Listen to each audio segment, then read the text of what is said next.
right there, so I'll go ahead and lead it. Are you okay back there, Juan? Are you fixing to do surgery on Jim there or something? I've noticed you got your mask on there. All right, let's pray together, shall we? Our Father in heaven, Lord God, we're thankful for this day and thankful for this opportunity that we have to be together. We're mindful of Brother Owen and pray that you'd be with him and help him to heal and get back to us.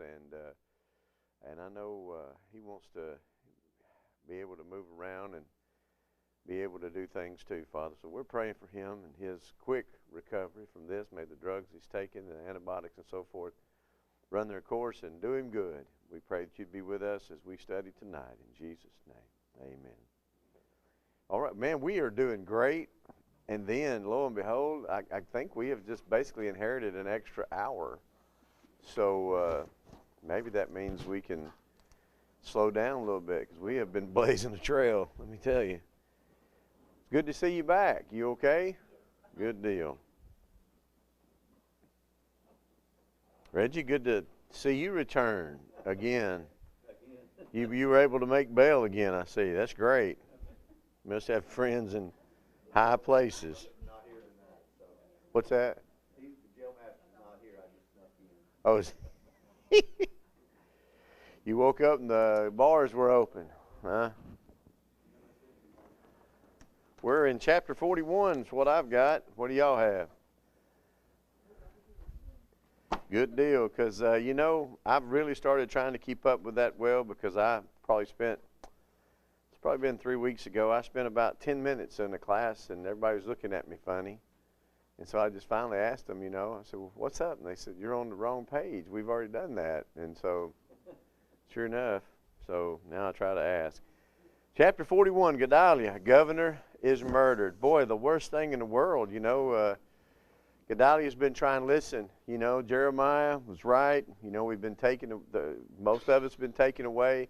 Let's just do what the Chaldeans are saying. That's what God has told us to do. And lo and behold, here comes this Ishmael fella. And what's so sad about that is that Gedaliah he is warned. He is forewarned that this is going to be the case. And yet, sometimes you just don't want to believe things. Sometimes somebody will tell you something about a situation, and you're going like, no, I'm just not going to believe it. Unfortunately, to get the proof, it would cost him his life. And then it was too late, right? And then that wasn't enough. This guy he started just killing everybody. It's just terrible. And so let's just now that we have some time, let's just take a look at the passage. This is chapter 41. It came to pass in the 7th month that Ishmael, the son of Nethaniah, the son of Elishama, the seed royal, and the princes of the king, even 10 men with him, came unto Gedaliah. And what gets me is they eat with the guy. They sit down and, they sit down with him at a meal, that eat bread together. You can almost see them, sitting around. And this is one of the things that troubles me when we get into, brethren, you might think what I'm saying is controversial, but I can prove it. But Islamic people, they don't think they have to be forthright with you and I. And they can smile and shake our hand right up to the point where they put the knife and slit your throat and think they're doing God a service. Now, that's for real. That's not made up.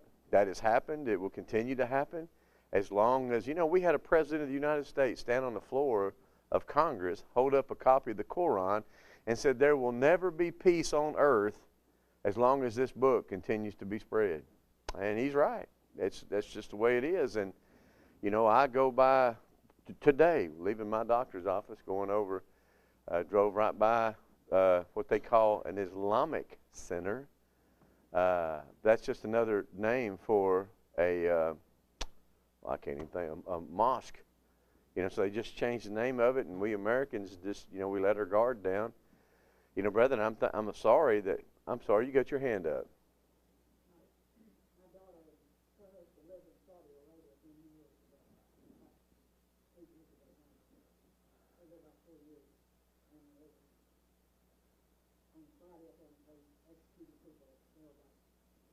Wow. Yeah. You know, my aunt was over there with my uncle, and that's been 30 years ago. He was a Georgia Tech grad and did roads, and they were building roads for their oil to get to the places. And my aunt wasn't too happy about it. She had to stay so many paces behind him, you know. Couldn't walk beside him. Yeah, she had to wear a, right. Yeah. So they didn't leave the American compound too much. I always thought it was kind of interesting. All the Americans had a still in their house. Every one of them. They made their own beer and alcohol. You know, Americans can't do anything without beer and alcohol, apparently. And so, but, you know, that was a capital crime. Had those Saudi Arabians wanted to push that there, that was a capital crime. But they don't push that there. Why? In the American places, because they want the roads built. You know, and they look the other way, and just infidels anyway, right? But brethren, the same thing is true with communism. Y'all remember, y'all ever heard of a fellow by the name of James D. Bales? Now, Jim, you've heard of James. And he has a most excellent book about communism, you know, the spirituality of it, how it has none. And, you know, we went to the cemetery yesterday. My father-in-law was killed 59 years ago to the day, yesterday, in Oshawa, which was in the upper highlands of Vietnam. And he was killed by Chinese communists, Chinese-supported communists. They were called Viet Minh. And communism, he gave his life fighting against that. Because what does communism do? Anybody ever heard of Joseph Stalin? Do you know how many deaths he's responsible for after World War II? Approximately 25 million. You ever heard of Mao Zedong? 70 million, his own citizens. How is that? That's what communism does. I've had a member of the Lord's church stand on the parking lot with me and say, you know, I wouldn't mind being a communist as long as they keep our religion. And I was like, you have no idea what you just said, because that's the first thing that goes. You can't have anything before the state. And brethren, I'm going to tell you something. We've been getting preached that a whole lot in the last 10 years in this country. You know, the most important thing you can have is the state. We got to be careful with such things like that. Here, Gedalia is doing what God has said to do. Submit yourselves to the Chaldeans. This is from God, and our people will be coming back. Let's go and let's fill up this land that's been emptied. You remember in chapter 40, and let's take advantage of this opportunity to prosper, those of us that are here. We can go eat the fruit that's coming in. The harvest is going to be ripe. Let's go do that. And yet what happens? Ishmael. He is hired by an Ammonite king. You know, that's just politics, I guess. One king taking advantage of a situation. We'll see later on in the book where God gets after the Ammonites, Moabites, and all these folks who are going to try to take advantage now of this vacuum that has been created with the removal of a large part of the population, especially the affluent population of Jerusalem and Judah. And so God's not going to put up with that. And here, Gedalia doesn't listen. And what's so bad is he's got guards. You know, it's not like there are Chaldeans there. Now, those Chaldeans there, probably I'd imagine some of them are a security detail, you know, just to make sure that this goes well. Well, when these Ishmael and his 10 men, they kill everybody. And they kill Chaldeans. And so the Jews that are going to remain there are scared, because they're saying, man, when these Chaldeans find out that some of their own people have been killed, you know, you're probably going to get repercussions from that. And I guess that would be my thinking as well. He arises and he kills them. Ishmael, verse 3, slew all the Jews that were with him, even the Gedalia at Mizpah, and the Chaldeans that were found there, and the men of war. So some soldiers from the Chaldean soldiers died. To me, that's a little bit different. You know, those guys should have been heads on a swivel, right? You know, you're in a foreign land. You need to take care of business. You can't trust anybody. But anyway, the Chaldean soldiers are killed as well. And there were some certain of Shechem, and from Shiloh and from Samaria, even 80 men, having their beards shaven and their clothes rent, and having cut themselves with offerings and incense in their hand to bring them into the house of the Lord. Now, there's a couple of interesting things there. It's very common to, put sackcloth and ashes and things, but do you see how some of those pagan rituals have kind of entered into even the guys who are wanting to be faithful to some degree? Did the Bible ever say you need to cut yourself? No, as a matter of fact, you remember the prophets of Baal? When they were arguing with Elijah, one of the things they did to try to get Baal to take up the, burn the sacrifice was they started cutting themselves and jumping up and down the altar and having a regular old Pentecostal hold down, but it didn't do them no good, did it? The God of heaven, of course, did what Elijah had said he would do and and burned up the sacrifices. Well, here we are. And Ishmael, verse 6, the son of Nethaniah, went forth from Mizpah to meet them. Here you got this group coming in, and he kills all them. And so in the midst of the city that Ishmael, the son of Nethaniah, slew them and cast them into the midst of the pit, he and the men that were with him, just mass graves. But 10 men found among them said that they had, boy, I tell you what, money talks, right? They said, if you don't kill us, we got some stuff buried, and we'll show you where it is. And sure enough, he spares their life so that they'll go and do that. And, of course, the pit there, verse 9 says, now the pit where Ishmael had cast all the dead bodies of the men whom he had slain because of Gedaliah was it which Asa the king had made for fear of Baasha, king of Israel. And Ishmael, the son of Nethaniah, filled it with them that were slain. We read about those things nowadays, mass executions, and I couldn't believe how many, I know we have some Ukrainian influence right here in the Greens Lake Road congregation with, y'all know who I'm talking about, right? Yes. But Stalin, he starved a whole bunch of the Ukrainian farmers back in the day. Just let them die, And so you can see how things like that don't go unremembered.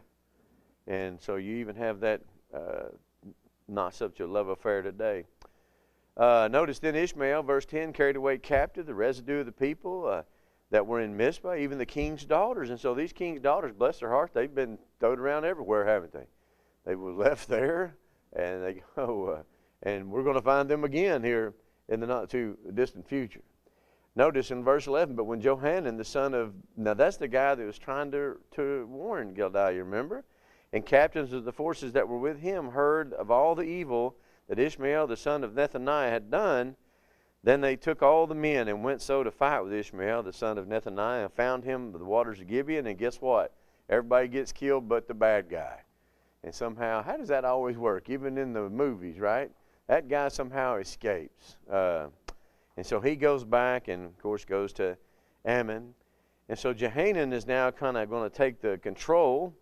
Verse 16, the son of Johanan and the captains of the forces with him, the remnant of the people that were recovered, and Ishmael and all these folks. And they departed, verse 17, dwelt in the habitation of Chimham, which is by Bethlehem, to go to enter into Egypt. Because of the Chaldeans, they're afraid. Look, there's been Chaldeans that have been killed here. We're going to bear the brunt of that. Let's don't do this. And so they're going to make a proposition to Jeremiah that we'll talk about in a moment. Let's look at our questions there. How did Gedaliah, the governor, die? Yeah, Ishmael. Ishmael slew him. Every time I see that man's name, you know what I think of? Anybody? What's that? No, Gedaliah. You know what I think of?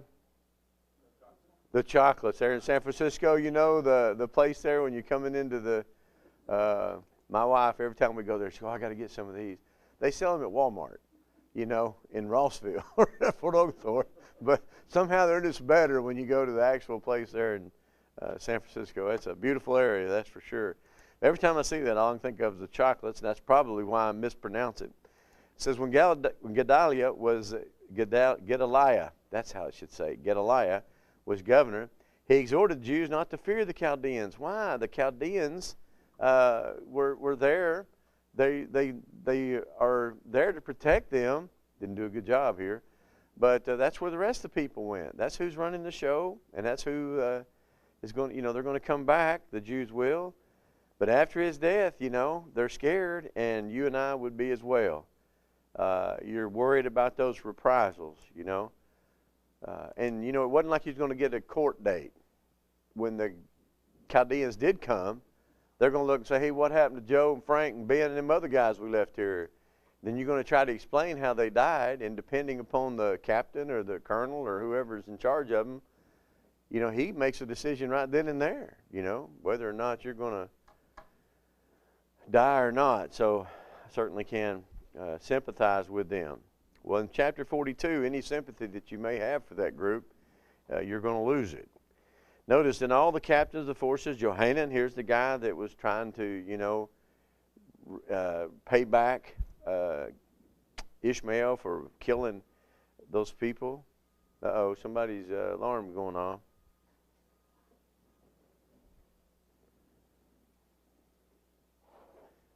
Can't trust a man. Well, whatever it is, stop. Somebody's probably actually stealing something, you know. Isn't that something we've become? Car alarms are such a nuisance now. We don't even look. You know, there's some dude getting his beat up out there or something. Well, so here you have this group of guys, and they're going to approach Jeremiah, verse 2.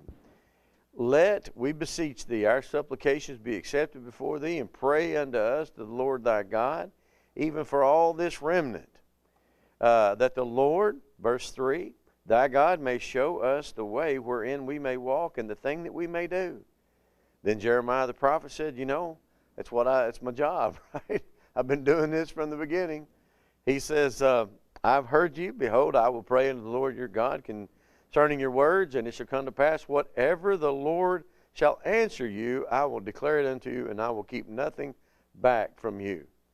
Then said they to Jeremiah, I have this underlined in my Bible because it's just they don't really mean this.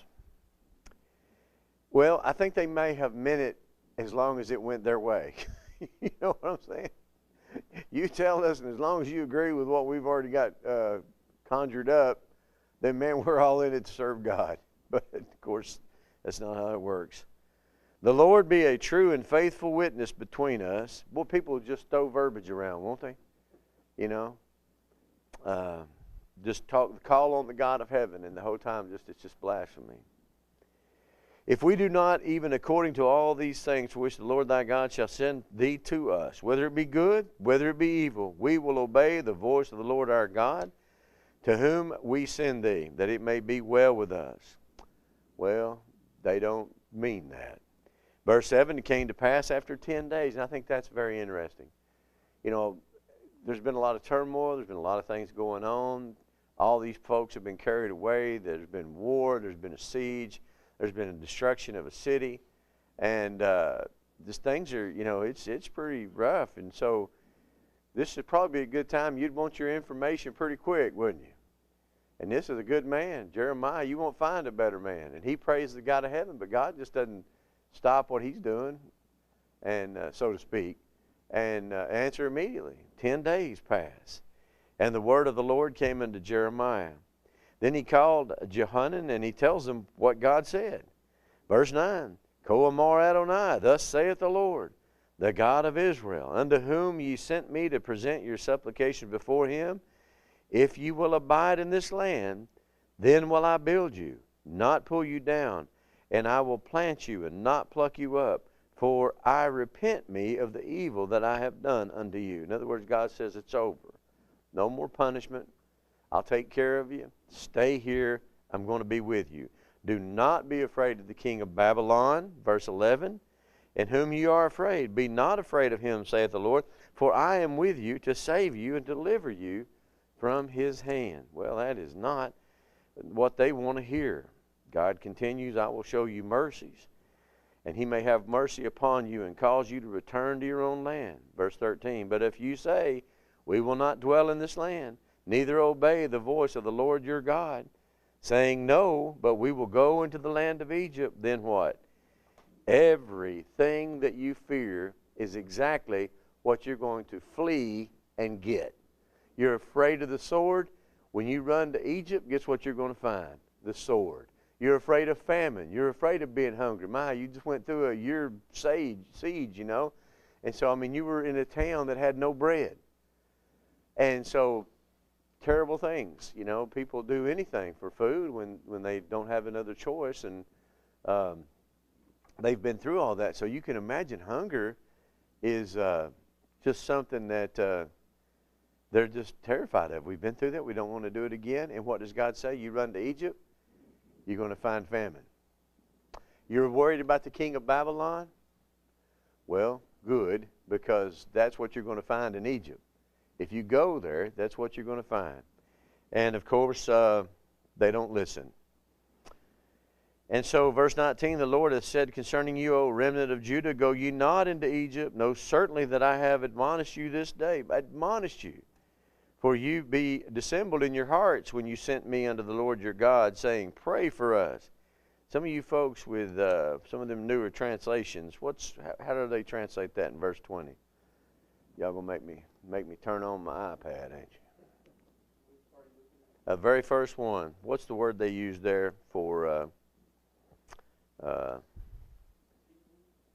Deceitfully. There you go. Let's see what some of those other ones are. I like doing things like that sometimes. Wait with me here. What exact verse is that? That's Jeremiah in 42:20. Let's do a comparison of that. For you've dealt deceitfully, American Standard. You have gone astray at the cost of your lives. ESV, you've gone astray. There you go, man. Boy, that LEB, yeah, no doubt. Lexham, you have only deceived yourselves. Isn't it amazing how men seem to be the only creatures on earth that do that? Other animals, they trust their instincts, their God-given instincts to, except like deer. What in the world's up with them in cars, man? It's like, I can make it. No, you can't. Do what? I know. It's like, well, we have so many people. I don't know if it's a problem around here, but man, and we have a lot of folks that get run over by trains in Dade County, and I'm like, that train track, man, every hour. I mean, there's somebody going up and down that thing. It's very active. Look both ways. Well, anyway, that's exactly what you're going to find, and you ask this deceivingly. So that right there, if you're lying to a man, and the man comes back and tells you, here's what the Lord said, and you've been lying, wouldn't you consider that? Okay, man, he's got a little inside info. He knew all along that we weren't going to do that. Well, anyway, I've admonished you this day. Verse 21, and now, this day, declare it to you, but ye have not obeyed the voice of the Lord your God, nor anything for which he hath sent me unto you. Now, therefore, know certainly that ye shall die by the sword, by the famine, by the pestilence, in the place whither you desire to go and to live. You're leaving here thinking you're getting away from the very things that you're running to. Amazing, isn't it? Let's go ahead and take a look at our questions there on chapter 42. Now, the Jews in the Bethlehem area asked Jeremiah to pray for them, indicating that this was their motive. Well, that's not how it goes, though. It says that the Lord your God may show us the way in which we should walk and the things that we should do. And Roger asked the question, what do you think about this statement? I think it's wonderful. That's exactly what you wish everybody would do. Unfortunately, like, what was that, Paul Harvey? The rest of the story.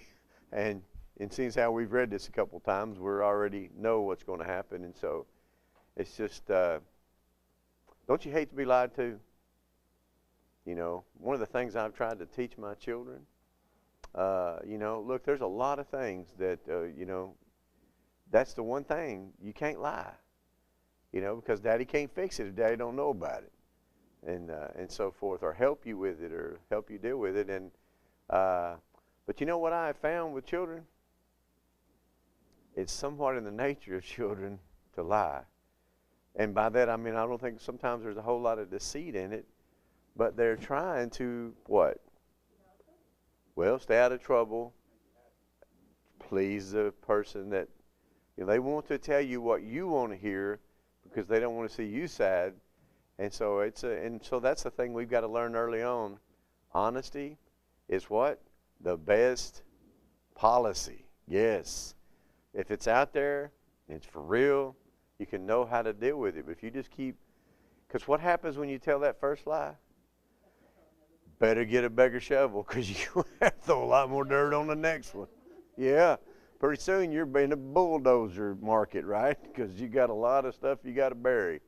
And best thing, go, even if it hurts, man, go with it and be honest and upright, and that's what you have to do. And I'm so sorry for our young people today who are looking at the institutions that should be upholding things like this and simply turning a blind eye or a deaf ear to instances where people are telling bald-faced lies. And then you got a president stands before the nation and says, well, what is your definition of is? Well, you know, I think it's pretty simple. It either is or it is not. And, oh, my. Anyway, honesty, best policy, no doubt about it. Number 2, what kind of answer from God did Jeremiah promise to give the people? Exactly what God told him, just like Micaiah, right? And, of course, we don't know what Micaiah said. Well, we do have the words, but we don't have the voice inflection, because when he tells Ahab, oh, go up, you'll be victorious. However he said it, Ahab knew exactly that he was making fun of him and telling him that indeed he was not. So you get that from the context. But the words, you know, he said, oh, yeah, you do exactly what you want to do. It's going to be great. But you know that Ahab picked, see, I told you he would prophesy evil against me. So sometimes I wish we could, you know, get that voice inflection. Number 3, what pleasant-sounding pledge did the people make about how they would respond to God's answer for them? Whether it's good or whether it's bad, that's right. We're going to listen to God. We're going to obey. And they didn't mean that at all. What was the people's motives in wanting to flee to Egypt? No war, no hunger. And I put, you know, because of the trumpets, I just put alarms. No alarms going off. You ain't got to worry about that trumpet in the middle of the night because the walls are being breached or whatever. You know, security, not going to happen. How did Jeremiah get an answer from Jehovah, and what does this show about God answering prayers? Well, he prayed to God, and God's going to give him the answer. But what do we learn about how God answers our prayers? Yeah, he does it on his time, doesn't he? Not on what we want for him to do. You know, now I know Kevin Costner's not the greatest guy in the world, and the movie wasn't all that great either, but he's a baseball pitcher, if you've ever seen it. And he's on the mound, he said, and he prays. He said, Lord, I know I never asked you to get into these things. I figure you have better things to do, you know? And so I have a tendency to think that's exactly right, that, you know, God is not too busy to answer our prayers, but sometimes even in the most meaning, what am I trying to say?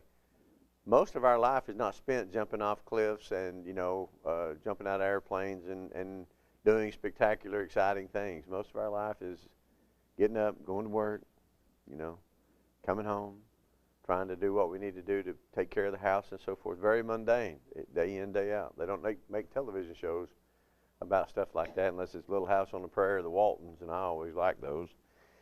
But, you know, we need to involve God in our everyday life so that when these things take place, we realize how his time frame works. And we realize sometimes we go through pains and stuff and we may not understand it. May not appreciate it. Nobody does when they're going through the pain. But a lot of times God uses that to make us better. You know, I think it was C.S. Lewis that says God whispers to us in his word, but he shouts at us in our pain. You want to get somebody's attention, you know, you got to go to work that day, or you got so much stuff on you, and you got to be so busy, and you get a kidney stone, guess what happens? Everything goes to the back burner, right? Because, you know, you're going to have to deal with that.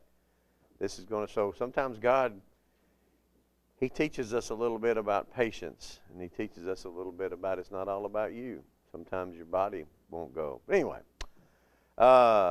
says don't go into Egypt. What was God's direct answer to the Jews? Don't go into Egypt. And what does he say?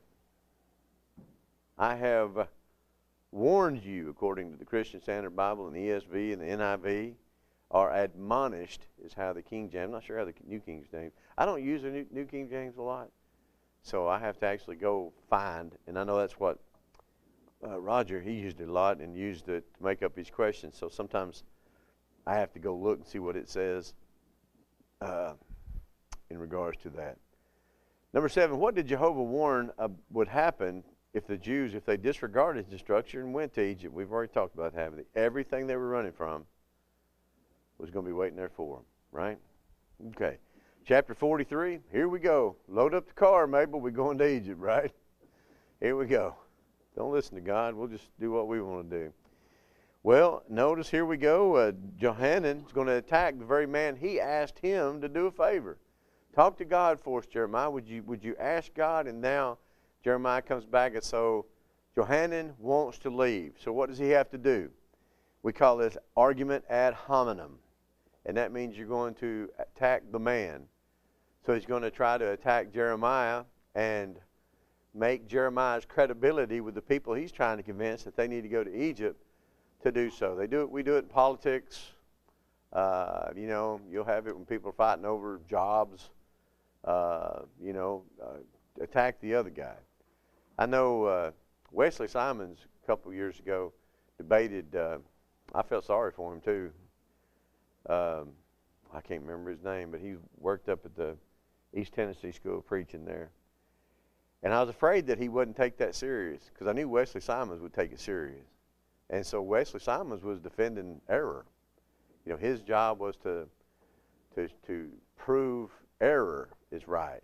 And of course, I remember, Guy Woods was a very good debater. He took a false position one time at Freed. And when he was done, his daddy said, don't ever do that again. Never, ever take a false position and defend it, even in a mock debate, because that's how good he was. Sometimes you can sell something.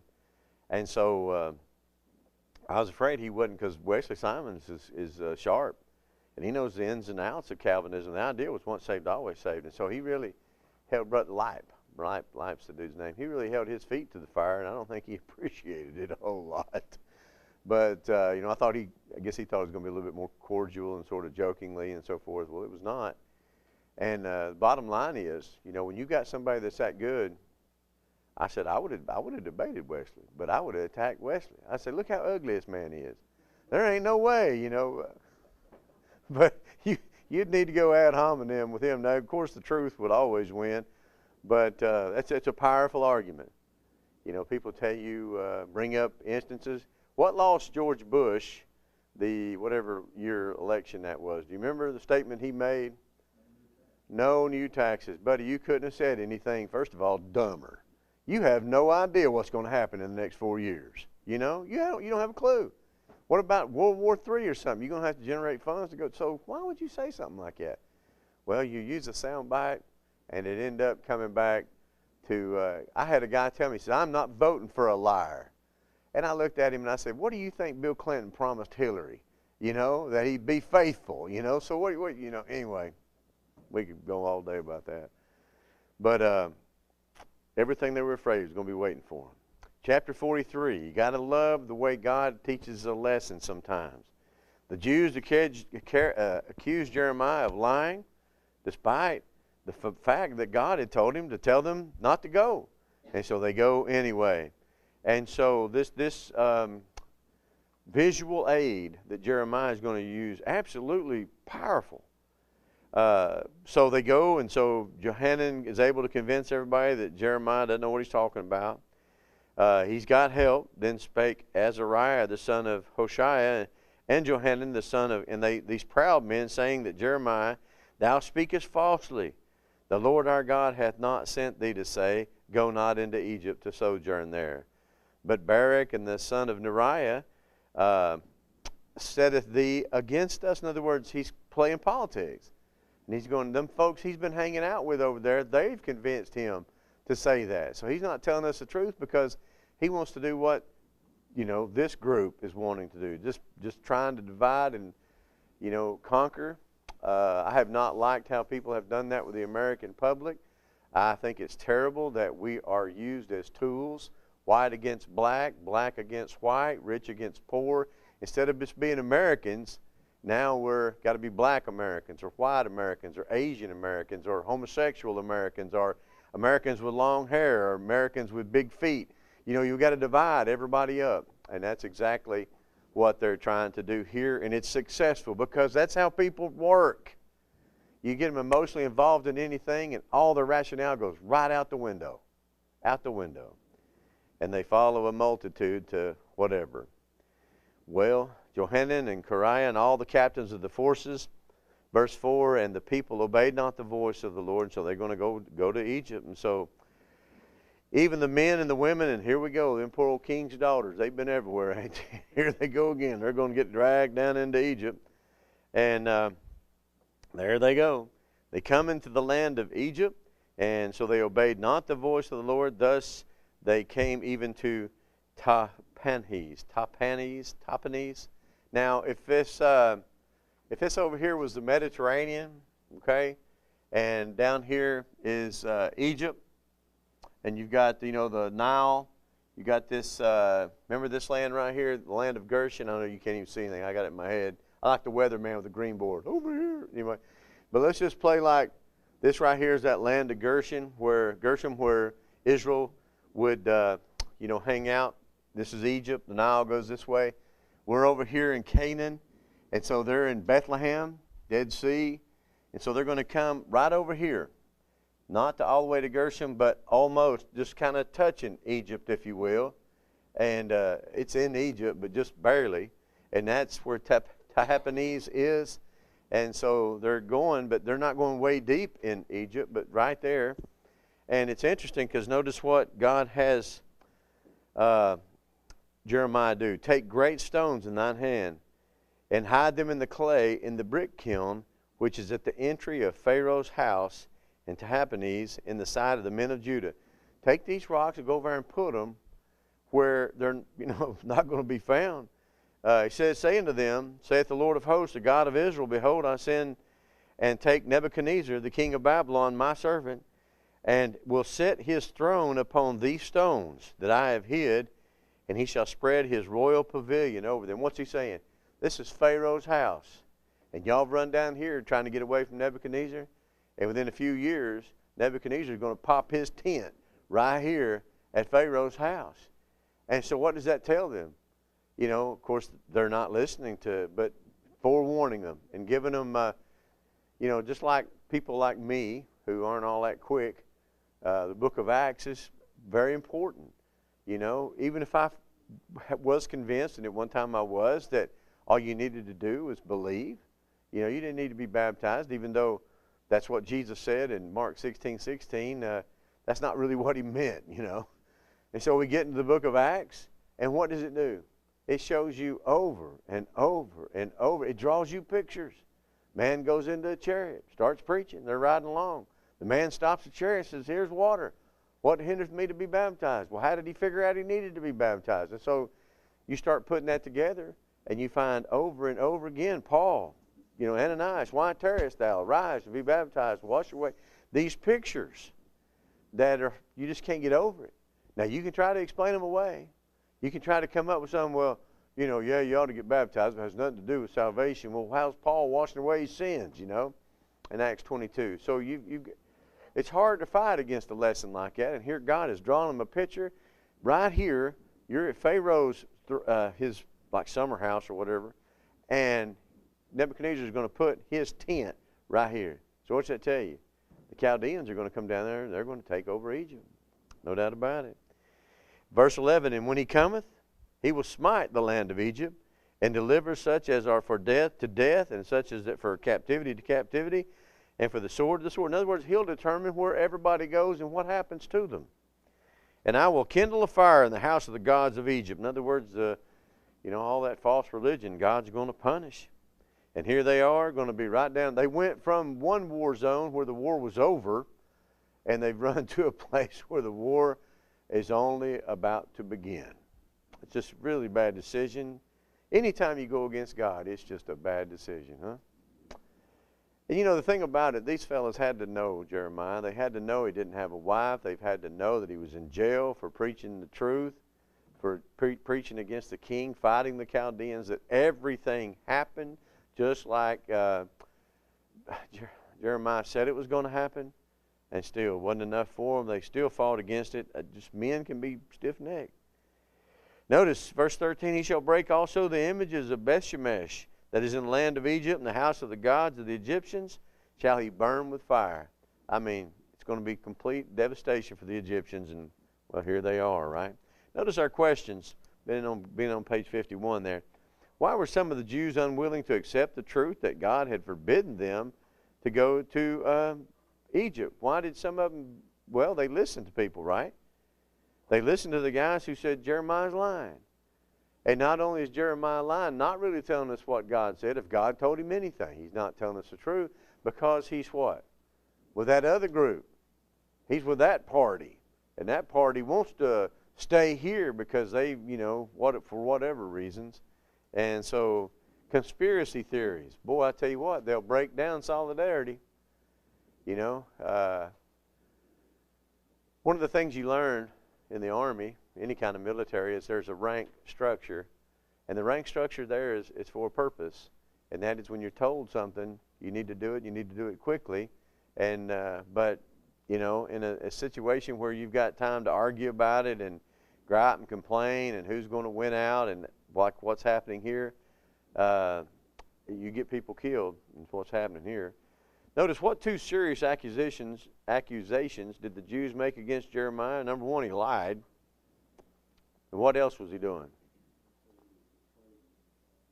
Yeah, he was working with Barak to deliver them into the hands of the Chaldeans. So now they're throwing poor old Barak in there, and as far as I know, all he does is right. Yes. To what city did the rebellious Jews flee? We just talked about it. Go ahead and try to say it. You can sound as goofy as I do. Tahpanhes, is that how you? Amber, would you go for it?